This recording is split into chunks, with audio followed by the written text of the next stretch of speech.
there, it's Mallory here with Cats.com, where we're all about cats. And this video is about catification, how to make your home a comfortable, confidence-inspiring place for your household cats.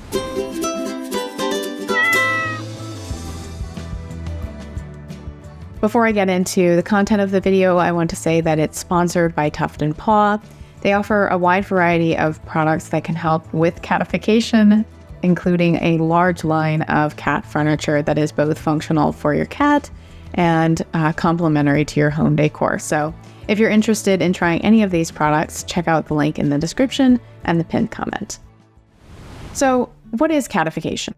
This is a term coined by Jackson Galaxy, celebrity cat behaviorist and an expert on making cats feel comfortable within the home.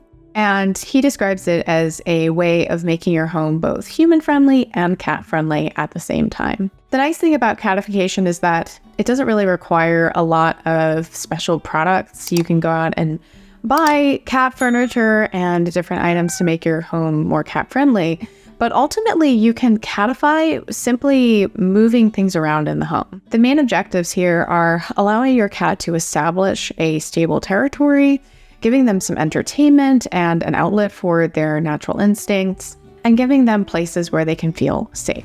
My first tip is to provide some elevated territory. Also described as vertical territory, this is any space that takes your cat up off the ground. So while some cats do feel pretty comfortable on ground level, the majority of cats like to be able to climb at least a little bit.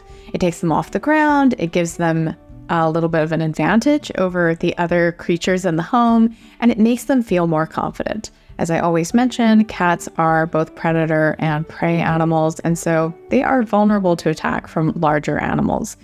Getting some space off the ground makes them feel more confident in the face of these potential predators. Elevated territory can take on many forms. Regardless, you're going to want to kind of connect the elevated parts of the home so your cat has sort of a path through the house that doesn't require them going down to ground level. Using this technique of creating kind of a cat highway can also help to keep your cat off of surfaces you don't want them on, like your desk or countertops. Kind of routing them around in appropriate paths can be really helpful. My second tip is to make sure that your cat has enough entertainment. Your cat has an active mind. They are natural predators and hunters, and they want to have things to think about and hunt and observe. One way to do this is to give your cat a window seat, a place where they can look out of the window and observe what's going on out there. Offer other forms of enrichment as well, like cat grass, and generally give your cat things to sniff, to investigate visually, to hunt, to explore.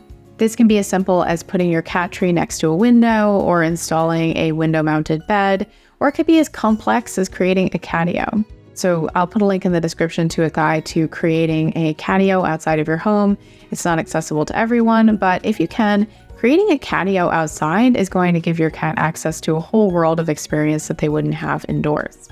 My third tip is to incorporate hunting opportunities into the home setup. So every home with cats is going to have some bowls around it, might have some automatic feeders. You're going to want to create a system for feeding that involves some hunting behavior. So hiding hunting feeder toys around the house can be a great option. Elevating some of the bowls onto higher spots if your cat can access them. Generally, making your cat work for their meals can be a great way to incorporate some of that hunting routine into the very layout of your home. Also bear in mind where you put these items. You want to make sure that your cat's food is positioned far away from their litter box, that their water is far away from the litter box and has some distance from their food as well. Make sure that if you have multiple cats, that they have separate resources from one to the other. Ensure that these items are positioned correctly. This brings me to my next tip, which is to provide plenty of litter box opportunities. So you want to offer your cat multiple litter boxes, so one litter box per cat plus one extra is the rule of thumb. And you want to put them, again, in accessible locations.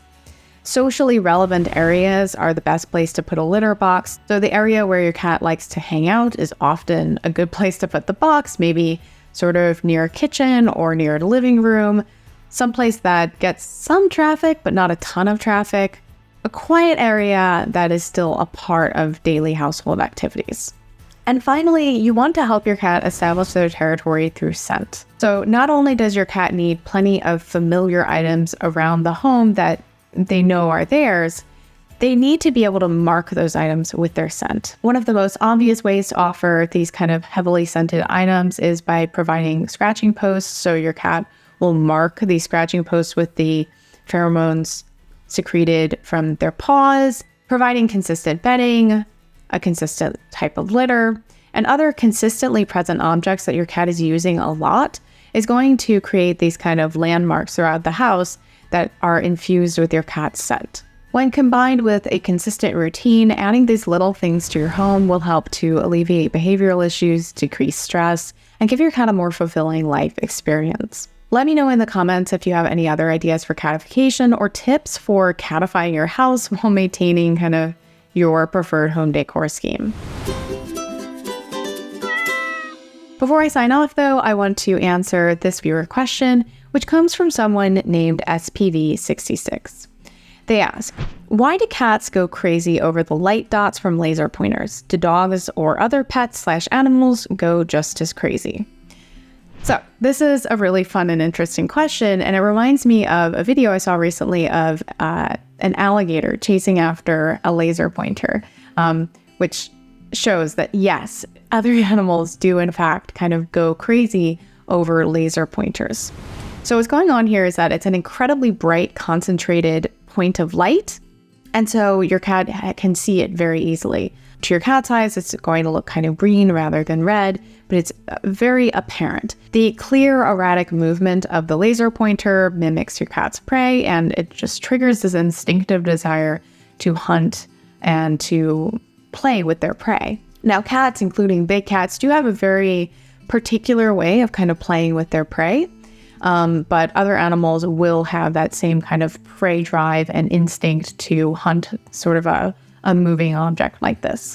It's always a good idea to make sure that your cat gets a reward at the end of a play session so that they aren't totally frustrated by the inability to ever catch their prey. Toys that your cat can touch and using those in conjunction with treats are generally superior to the kind of frustration of laser pointer play. If any of you who are watching would like to see your question answered in an upcoming video, please go ahead and drop it in the comments. I'll be looking forward to seeing what you have to say. Thank you so much for being here, and I will see you very soon. Bye.